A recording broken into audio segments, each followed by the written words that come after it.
Merhaba arkadaşlar, kanalıma hoş geldiniz. Şimdi size yine Instagram ve Facebook'taki Funda'dan El İşleri sayfalarımda yapmamı çok istediğiniz bir çanta tarifini beraber öreceğiz.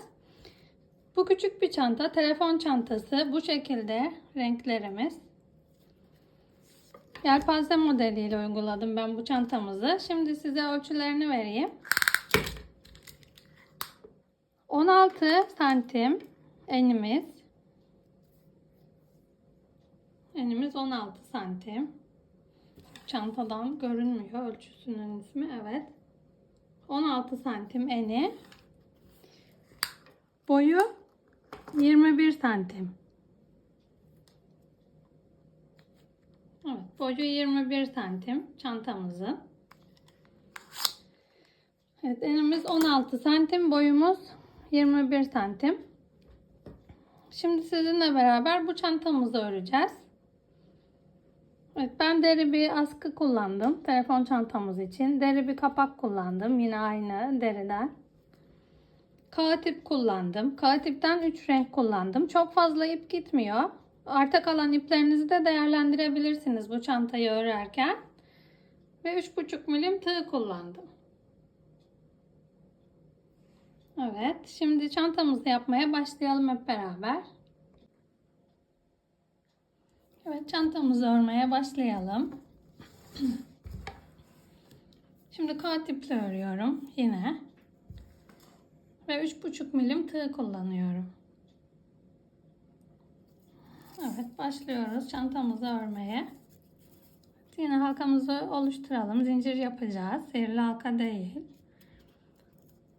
Buraya ipimizi sabitledik. Buraya bu şekilde 1, 2, 3, 4, 5, 6, 7. Evet, buraya bu şekilde 29 tane zincir çekip gelelim.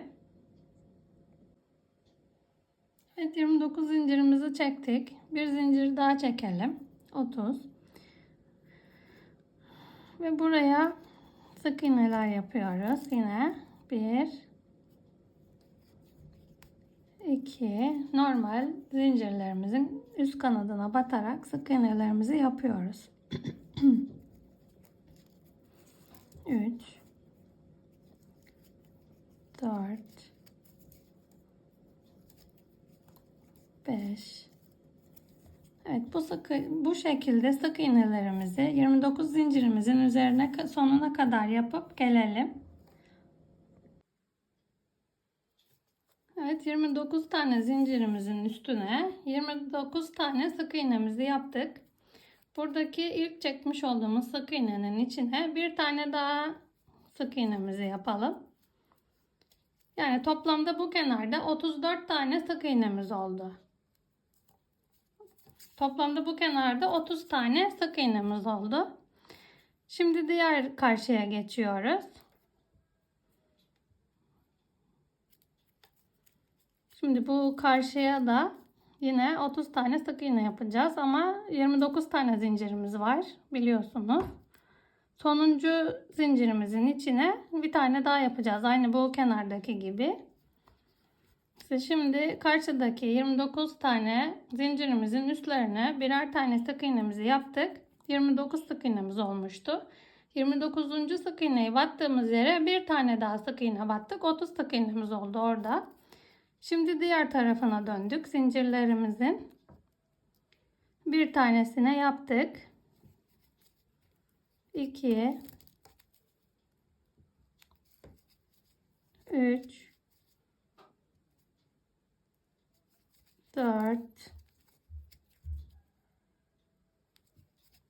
5,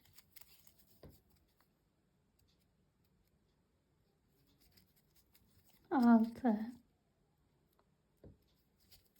7. Evet, bu şekilde bu kenarımıza da 29 tane sık iğnemizi yapalım. Buraya kadar örüp gelelim. Evet, zincirimizin bu karşısına da 29 tane zincirimizi çektik. En son yere kadar geldik. Şimdi buradaki en sonuncu 29. sık iğnemizin olduğu boşluğa bir tane daha sık iğne yapalım. Evet, birinci sıramız bu şekilde bitti. Burada 60 tane sık iğnemiz olması lazım. Modelimiz 6 ve 6'nın katlarından oluşuyor. Önde ve arkada 5'er tane yelpaze modelimiz görünecek. Bunun için 60 tane ilmeğe ihtiyacımız var. Bu mini bir küçük bir telefon çantası ama siz isterseniz altının katlarını ekleyerek daha geniş yapabilirsiniz. Ve şimdi bir üst sıraya çıkalım. Bu ilk yapmış olduğumuz sık iğnenin içine bir kaydırma yapalım. Buraya bir zincir çekelim ve zincir çektiğimiz deliğe bir tane sık iğne yapalım. Şimdi üstüne aldıralım. 2 tane sık iğnemizi atlayalım. 3. sık iğneye bir ikili trabzan yapalım. Bu boşluğumuza 5 tane ikili trabzan yapıyoruz. 1 2 3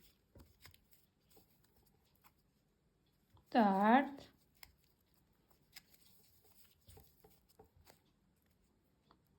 5. Evet, 5 tane ikili trabzanımızı yaptık. Şimdi üstüne dolamıyoruz. 2 tane sık iğnemizi atlıyoruz. 3. sık iğnemize bir tane sık iğne yapalım. Evet, buraya bir tane sık iğnemizi yaptık. 1 2 3 4 5 tane ikili trabzan yaptık. 2 tane sık iğne atladıktan sonra üçüncüye. Şimdi yine 2 tane sık iğne atladık. Bir sık iğne yaptık üçüncüye. Şimdi üstünü dolayalım. Yine 1 2 sık iğne atlıyoruz. Üçüncüye yine 5 tane ikili trabzan yapacağız. 1 2 3 4 5.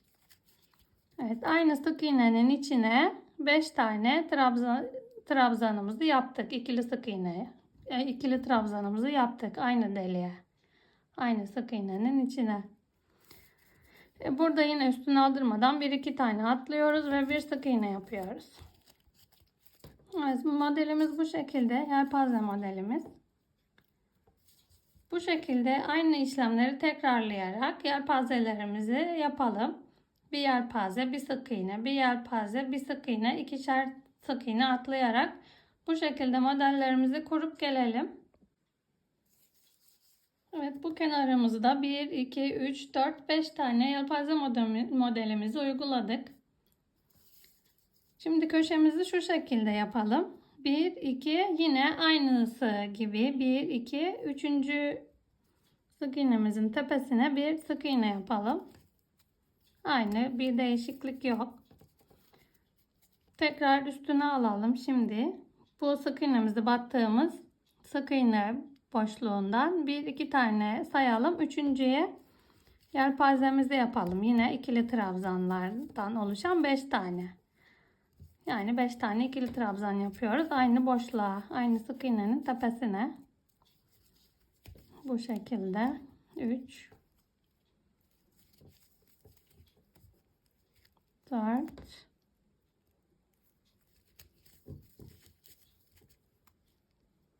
5.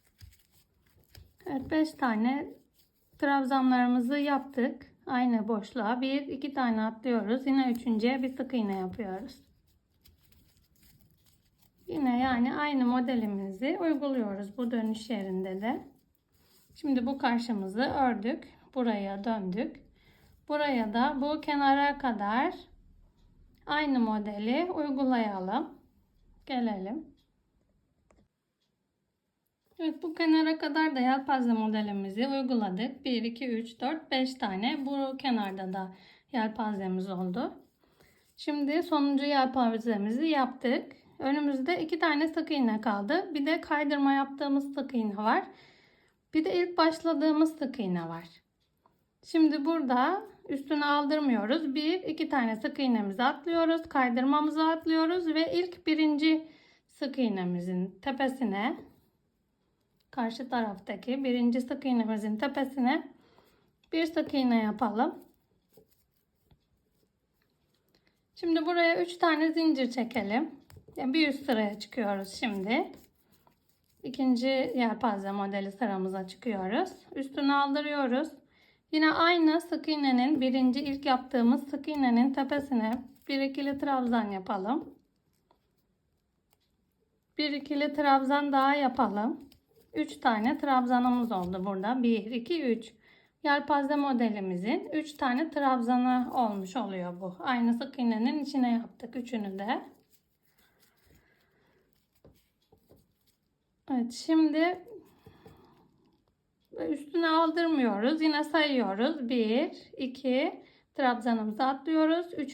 trabzanımızın tepesine bir tane sık iğne yapalım. Yani yelpaze modelimizin 5'li trabzanının 3.'sünün üstüne bir tane sık iğne yaptık.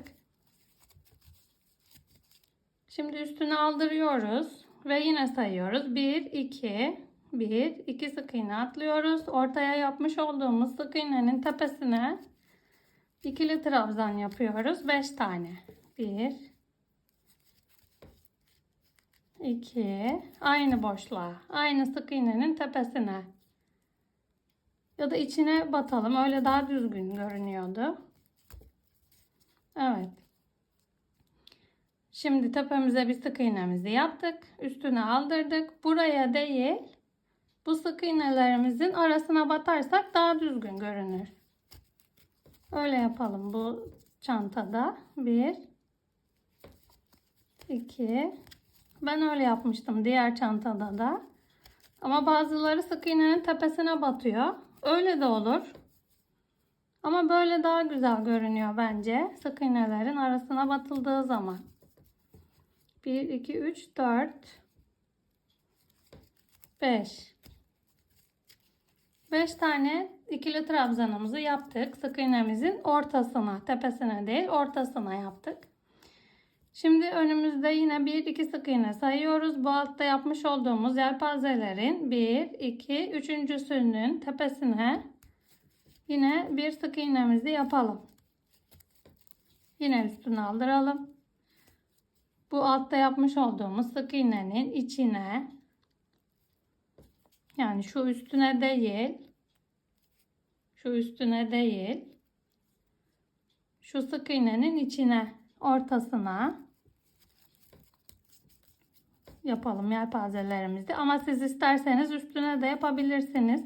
Buraya batması zor oluyor derseniz üstüne de yapabilirsiniz. 1, 2,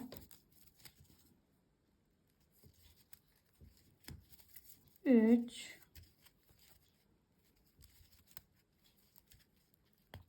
4,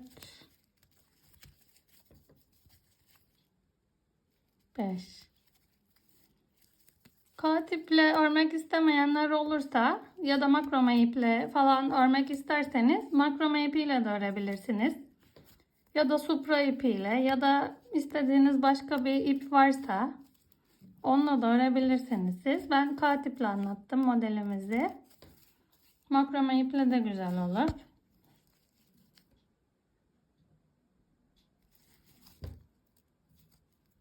Şimdi yine 1, 2, 3. trabzanımızın tepesine bir sık iğne yapıyoruz.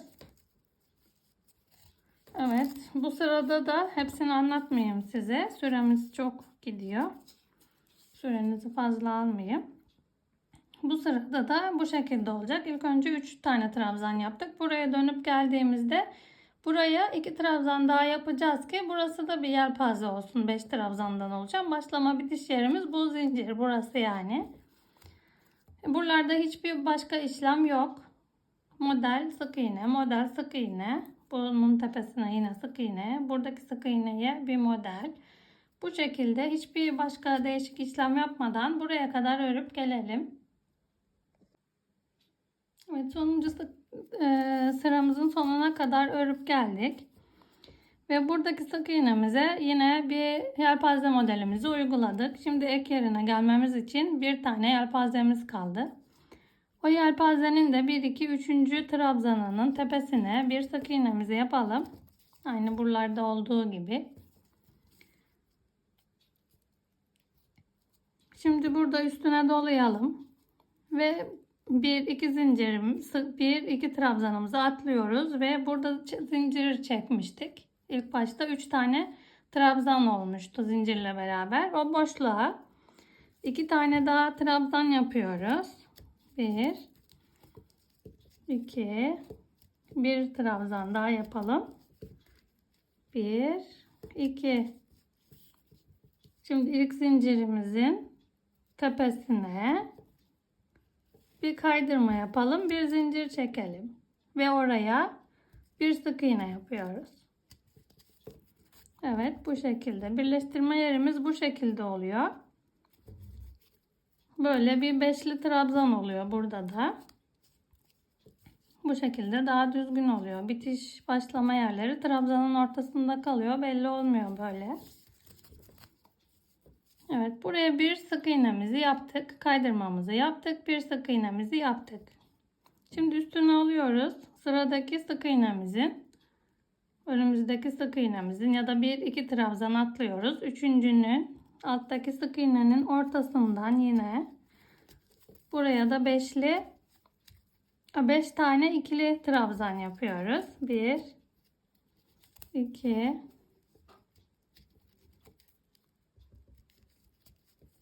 3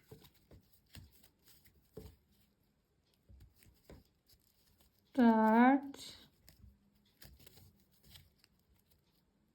5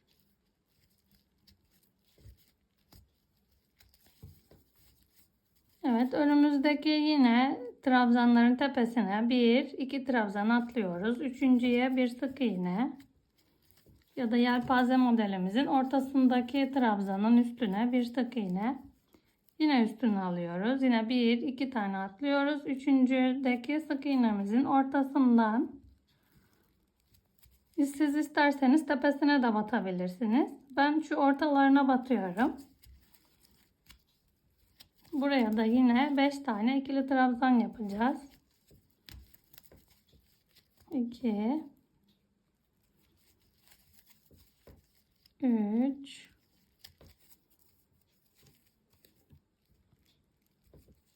aynı yere 4 5 tane ikili trabzanımızı yaptık yine. Evet. Bu şekilde gösterdiğim gibi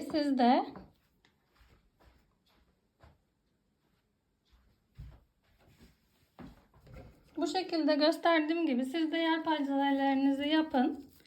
Bu çantamızda olduğu gibi 1 2 3 4 5 6 7 sıra yelpaze yapmışız bu çantamızda.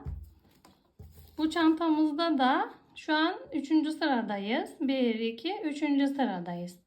Bunu da aynı bu diğer çantamda olduğu gibi 1 2 3 4 5 6 7 sıra olana kadar, yani bu gibi 1 2 3 4 5 6 7. Evet, 7 sıra olana kadar sıramız bu renkle ben öreceğim. Siz isterseniz hepsini aynı renkle de örebilirsiniz. Ben 3 renk kullandım bu çantada da.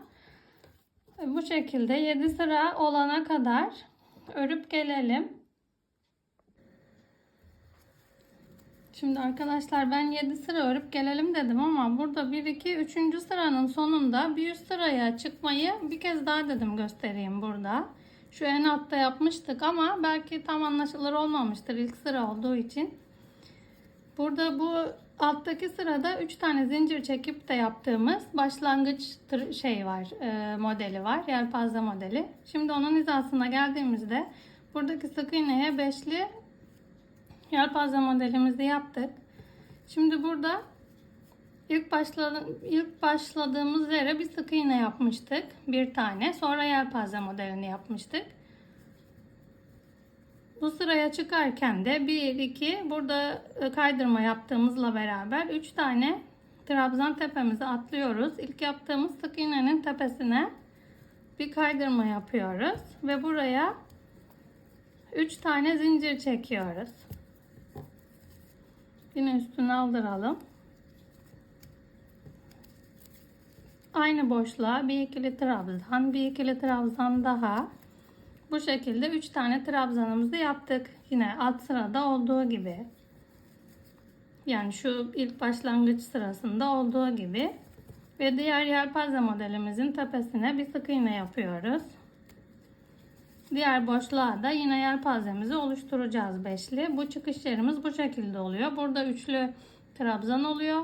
Burayı dolaşıp gelince bunun içine 2 tane daha trabzan yapıyoruz ve burayı beşliyoruz. Bu alt sırada olduğu gibi. Burayı göstereyim size, karışıklık olmasın. Evet, şimdi 7 sıra örüp gelelim. Bu sıra 4. sıramız, başlamış olduğumuz. Bu sıra şuradan saydıktan sonra 1 2 3 4 5 6 7 diye 7 sıra olana kadar örüp gelelim. Ben 7 sıra örüp geldim. Sayalım. 1 2 3 4 5 6 7. Evet, 7. sıramızın şu üst sıraya geçme yerindeyiz. Şimdi farklı bir renkle öreceğim ben. Siz isterseniz aynı renkle devam edebilirsiniz. Şimdi yine yelpazemizi yaptık. 1 2 trabzan atladık. 1 2 trabzan atladık. Bu kaydırmamızdı. Bunu da atlıyoruz. İlk yaptığımız sık iğnenin içine tığımızı geçirelim. Buraya kaydırma yapacağız ama farklı bir renge geçeceğimiz için diğer rengimizi alalım elimize. İpimizi. Evet, ben bu renkle öreceğim bir üst sırayı.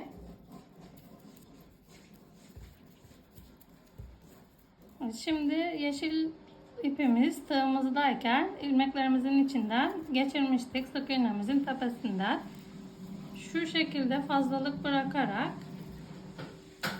bu ipimizi buradan çıkartalım ve buraya kaydırmamızı yapalım yeşil ipimizle. Renk geçişleri bu şekilde daha az belli oluyor. Buraya 3 tane zincirimizi çekelim. Bir dakika, şu alttaki ipimizi unutmayalım. Onu da içinden geçirelim. Daha sıkı olsun. Bir alttaki ipimiz var.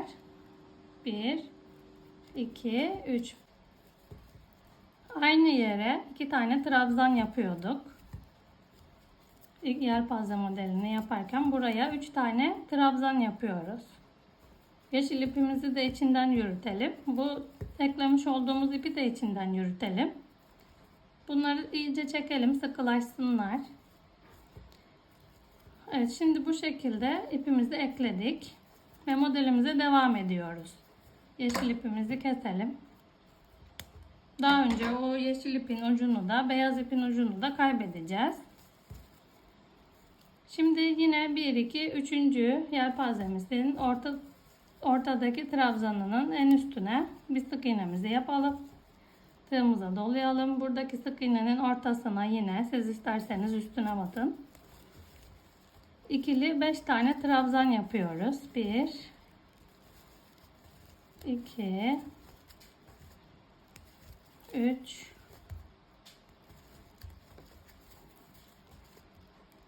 4 5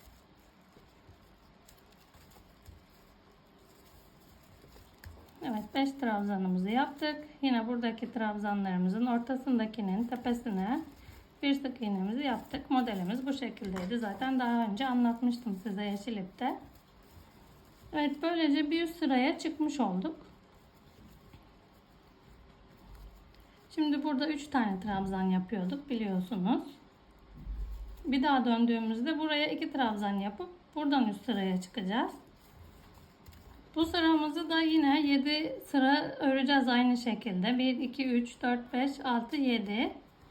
Daha sonra farklı bir ipe geçeceğim ben. O farklı ipte de yine 1 2 şu arkasından göstereyim. 1 2 3 4 5 6 7. 1 2 3 4 5 6 7. Evet, her rengimizden 7'şer sıra yapıyoruz. 7 sıra, 7 sıra, 7 sıra. Ama siz daha geniş yaptıysanız daha uzun yapın. Evet, bu şekilde 7'şerli motiflerimizi uygulayalım. Ya da siz 2 renk yapabilirsiniz. Ya da siz tek renkte yapabilirsiniz. O size kalmış. Evet, bu şekilde 7'şerli örneklerimizi uygulayalım. En üst sırada tekrar görüşelim. Evet arkadaşlar, şimdi 7'şerli sıralarımızı ördük. koyu yeşilimizden 7 sıra, açık ipimizle 7 sıra, 1 2 3 4 5 6 7.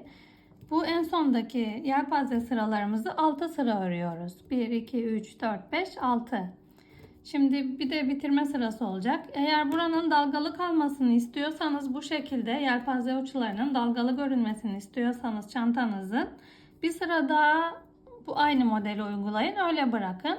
Ama eğer düz bitsin istiyorsanız, şimdi benim uygulayacağım gibi üstünü düzleştireceğiz. Şimdi bu yelpaze modelimizi normal ördük. Buraya bir sık iğnemizi yaptık. Buraya 2 tane trabzanımızı yaptık. Burası birleştirme yeri.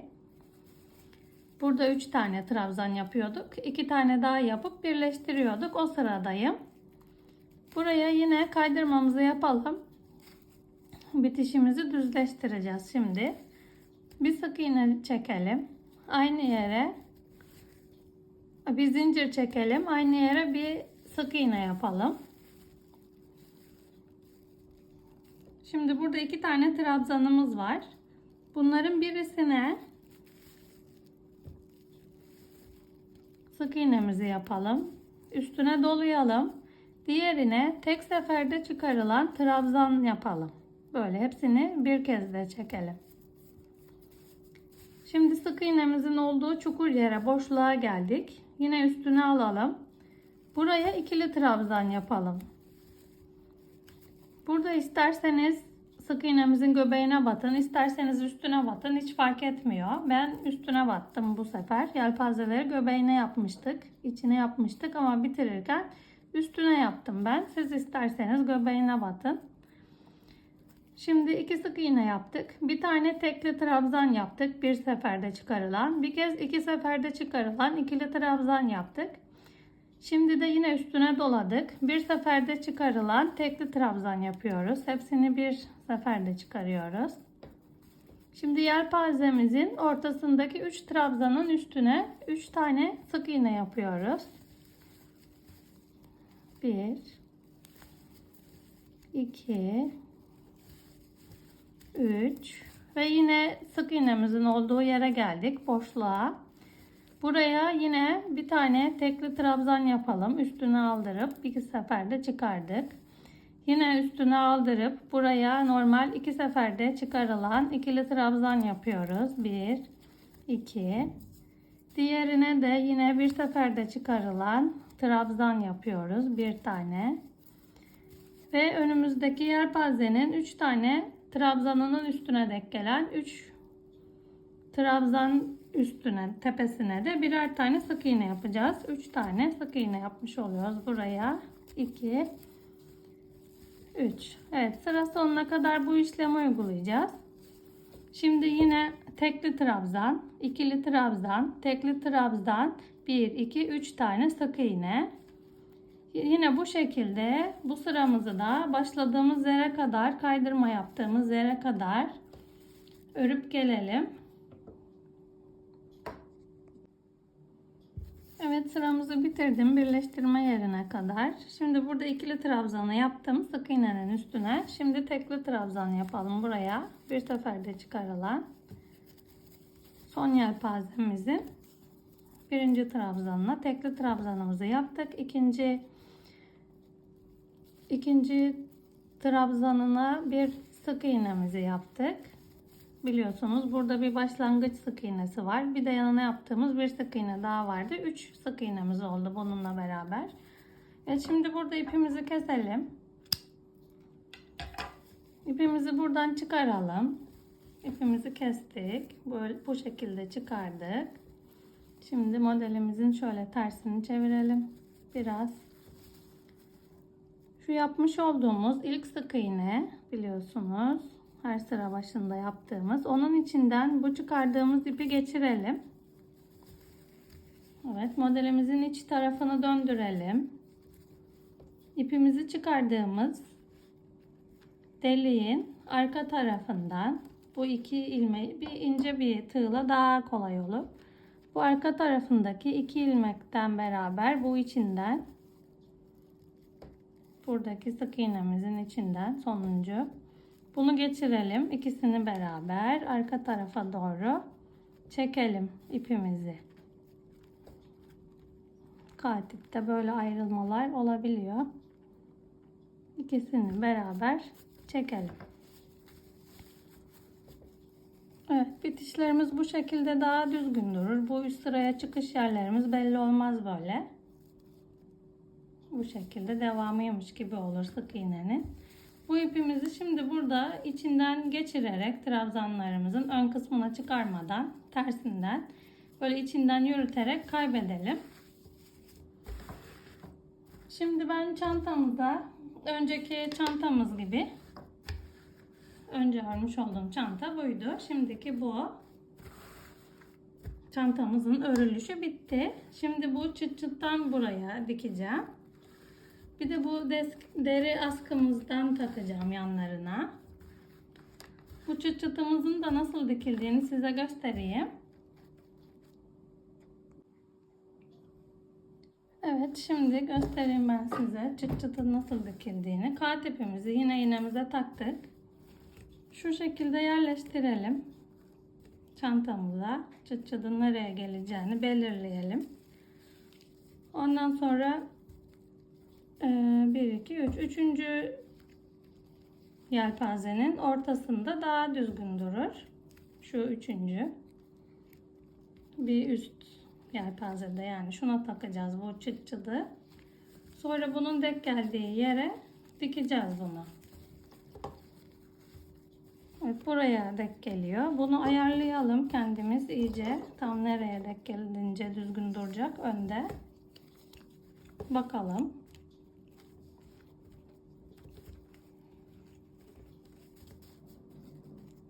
Evet, böyle daha düzgün.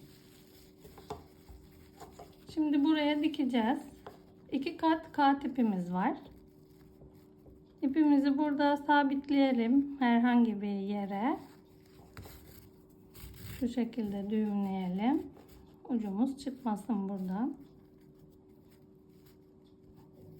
Ya böyle dikiş yaparken burada düğümleyin. Elinizde düğümleyince çok kötü görünüyor. Düğüm yerleri çok belli oluyor. Yine bu şekilde olursa çok belli olmuyor. Evet, şimdi buradaki deliğimizden takalım. 2 kat katipimiz, unutmuyoruz.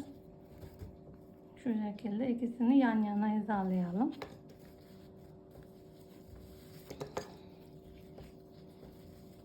Evet, şimdi buradaki deliğimizden ve alttaki ilmeklerden,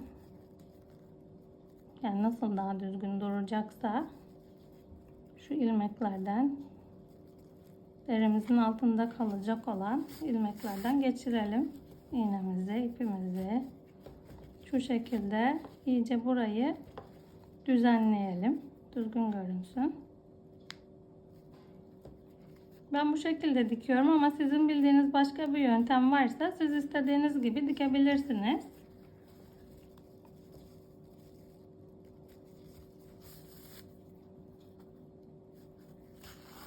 İlla ki böyle deri çıt çıtlı kapak yapmanıza gerek yok.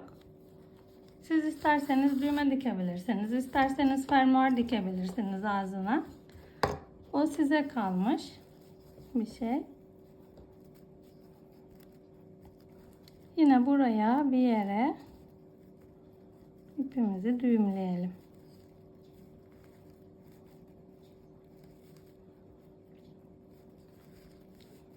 Sert olduğu için geçirmesi zor. Yine düzenleyelim arka kısmını. Burada bir düğüm atalım. İlk başladığımız yerde yapmış olduğumuz düğümün aynısı. İçinden geçiriyoruz. Böyle belli olmuyor. Bu ucumuzu da iplerin, ilmeklerin arasından, trabzanların arasından geçirerek askımızın içinde kaybedelim.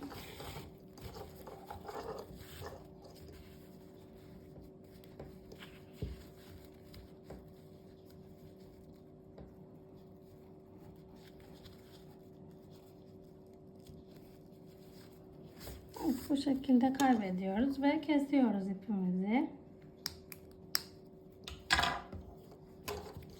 Şimdi bu çıt çıtımızı denk geldiği yere takacağız buraya. Buradan çıkarıp takacağız buraya. Takalım beraber. Evet, uçlarını bu şekilde yukarı doğru kaldırdıktan sonra buradaki demir halkayı çıkarıyoruz. Ve bu kapağımızın denk geldiği yere şu trabzanların arasından içe doğru geçiriyoruz. Nereye daha düzgün denk gelirse. Tabi biraz yamukluklar olabiliyor. Tam denk gelmiyor. Çünkü örgü olduğu için boşluklara. Bakalım şimdi bizimki nasıl olacak. Böyle herhangi nereye denk gelirse o trabzan aralarından geçirelim. Evet. Biraz daha yana olabilir. Şimdi ben bunu astar dikmeyeceğim ama siz isterseniz dikebilirsiniz. Ya da kese koyabilirsiniz.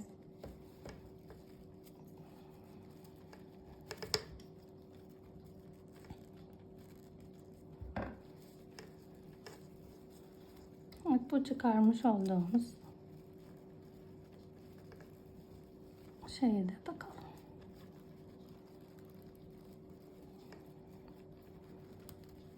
Evet.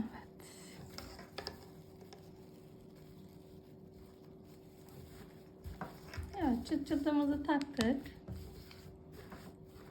Bu şekilde.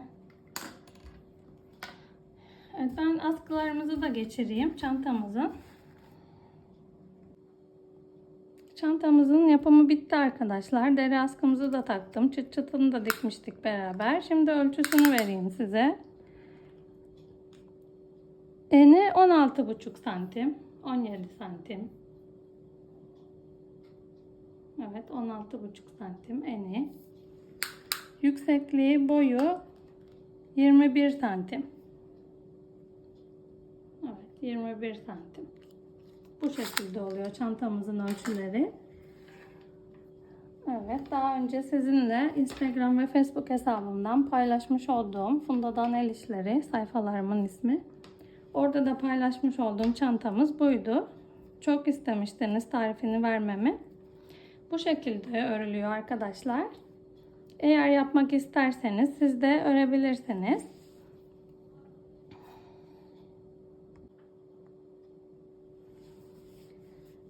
Evet arkadaşlar. YouTube kanalıma abone olmayı unutmayın. Beğeni yapmayı unutmayın. Instagram ve Facebook sayfalarımın ismi de Funda'dan El İşleri.